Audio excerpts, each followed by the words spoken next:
Video. Tremendously late. We have so many things to do. Stop. We have wasted so much time. Isn't this working? And it's nearly sunrise. It's so fucked. The game jam is a time when game developers come together, question their life choices, break their sleeping schedules even more, and suffer to a point where they forget all emotions of happiness as they work on a game. This doesn't sound so fun.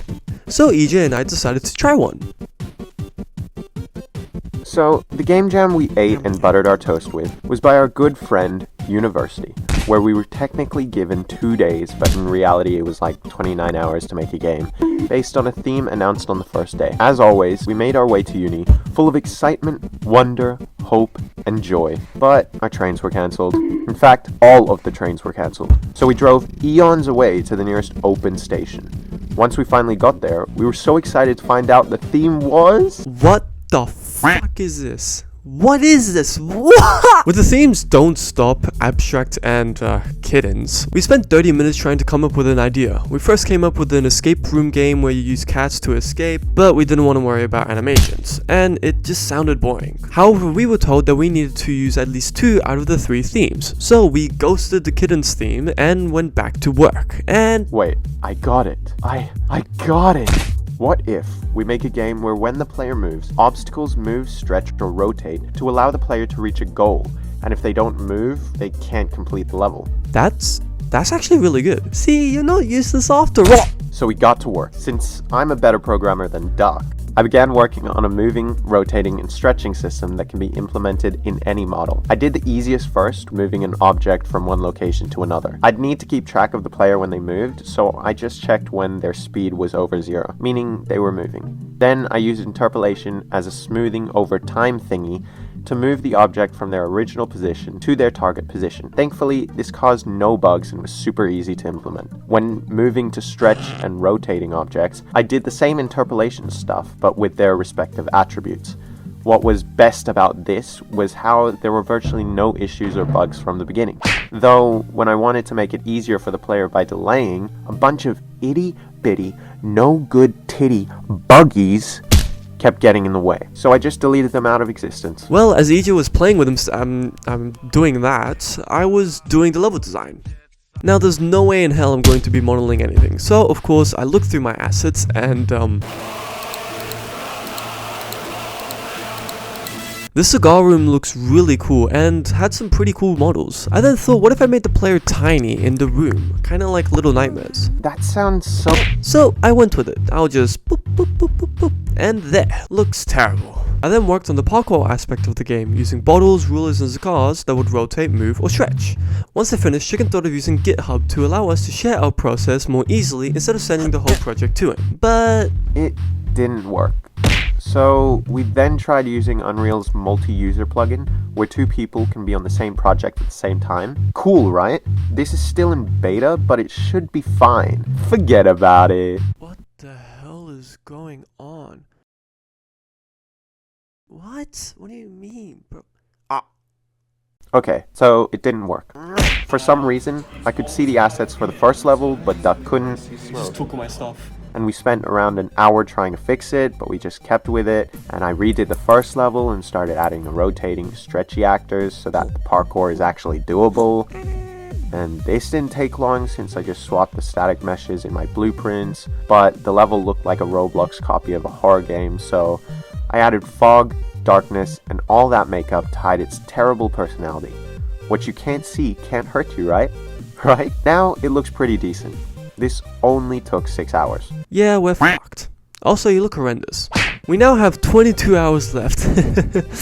I started working on the second level and I wanted to add a different art style to the game to make it more dreamy. Again, I kindly took this cartoony pack and plotted that to the project. I added some trees, grass, and then my brain said, rotate it. What? Why? Just do it. Oh. So after playing with the landscape, I came up with this. Looks cool, right? Yeah, it's not bad. I then wanted trees that would stretch and come out of the walls as the player would move, and there would be floating rocks for the player to go to. But it was time for us to leave, so EJ and I walked to the building next door and continued working for another hour. And when I mean working, I mean trying to fix this dumbass multi-user shit. We did figure out how to use it, but yeah, we wasted a lot of time on this, and we should have done it before the jam. Yeah. After we fixed it, we made our way back home and had a small break. Cold weather makes me want to piss. But got straight back to work because we need more levels to be done. And there's only 19 hours left. Seems like a lot, right? No, it's not. Anyways, we go home and we had more problems with this multi-user shit. We really should have just given up on this earlier because we wasted another 2 hours trying to fix this. But we finally came to our senses and we decided to dump it, leaving it on the sidewalk in heavy rain, never to return. And decided to just send the project file whenever I finished the feature. I then added a bounce pad so we have more features, and gave the level to EJ. This time it only took another 5 goddamn hours. Man, I think we can only do 3 levels.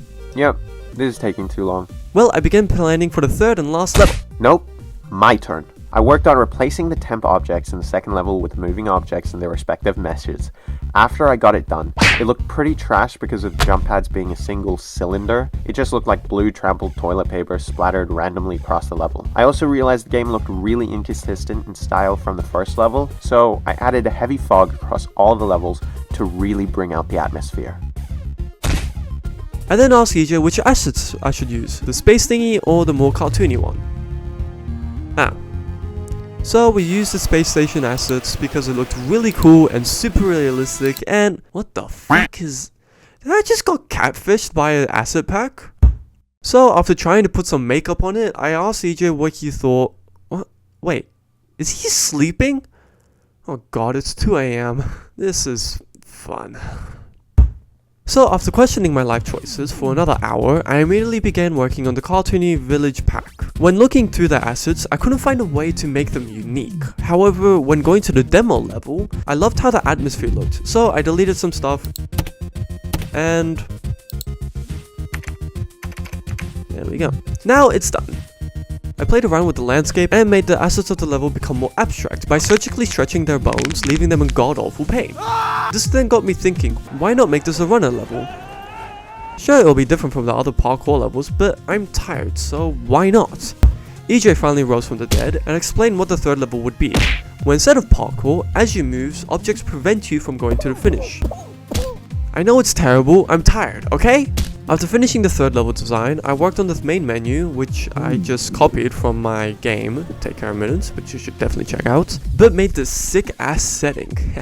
Please give me my best visual awards. No? Okay. But now it's 6 AM and my body is collapsing, so... After rising from my power nap, I began working on new assets Duck sent to me and polishing them up a bit with atmosphere. The fog really went crazy. After adding it all, and also working on the style of the 3rd level, including swapping the boring objects and adding moving ones, I then moved on to the main menu and option menus and just cleaned up some animations while fading in and out for smooth level transitions. Piece of cake, baby. I then hit the sack for the next day, since I felt confident we were in a good position that would still be safe if we didn't finish polishing the final touches. When I woke up, I got ready to leave for the train station, waiting for Duck and... Wait, is he still sleeping? What the heck? I tried literally every possible option to wake him up, calling his phone, Discord, heck, I even tried Snapchat. I eventually got desperate and called his mom, but she was out and tried calling him as well. I decided he'd definitely be awake before 12 PM and headed to the uni to wait. Ah, man, that was a decent nap. Why is it so bright outside? Oh shit! After sleeping more than I anticipated and only having 6 hours left, I quickly had my breakfast and began working on a pause menu, which I just yoinked from my game Take Care of Minutes. Oh, I mean, it's a really good game, you should check out. While waiting for Sergio, I got started polishing everything up, like buttons in the main menu, player movement, sounds, and more fog.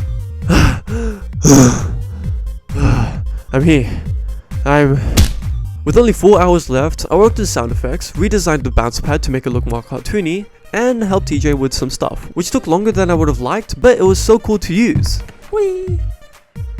I worked on adding everything Sergio sent me, including sounds, a scary cat, the new bounce pad, logo, and the game's billboard art. And time was up. We finished with 20 minutes left, so when submitting the project, I came up with the name Euclidio because of MC Escher's non-Euclidean artworks. You know, the trippy ones with impossible staircases going every which way, and submit... Bro, it's not... What? It's not working. Huh? Let me see. You can't submit a file that's more than a gigabyte. What? How big is our game? 1.1 gigabyte. Are you serious? I quickly informed the host of the event and he asked, why did you make a big game? Well, because we hate ourselves. He told us to submit anything as we can just edit it and put in the right files, so I submitted a ball game which I created in Unity 3 years ago, and began deleting everything that wasn't used in the project, bringing the file to below a gigabyte. And we finally finished. Yeah, we forgot to mention that. The judges are there to choose games for award categories such as Best Overall Game, Most Innovative Game, and 3 others I forgot. So, after all of the presentations, we waited to see who the winners of each category were. And the best overall game goes to Keyboard Catastrophe. Yeah, that was a good game. It was given. The most innovative game is Cyber Kitty. Oh yeah, the VR one? That was pretty cool. Yeah, it was. And the best visual / audio goes to Euclidio. Oh my god, gosh, what? Yeah! So yeah, we won Best Visual and Audio, which is really cool. We got invited to an award ceremony thingy where we got a certificate and... A wire mouse. And that's our first ever game jam. It was really fun, challenging. we definitely learned a lot. Yeah, how bad you are at game dev. So, hope you enjoyed the video. Smash that like button and beat that subscribe button like you're me.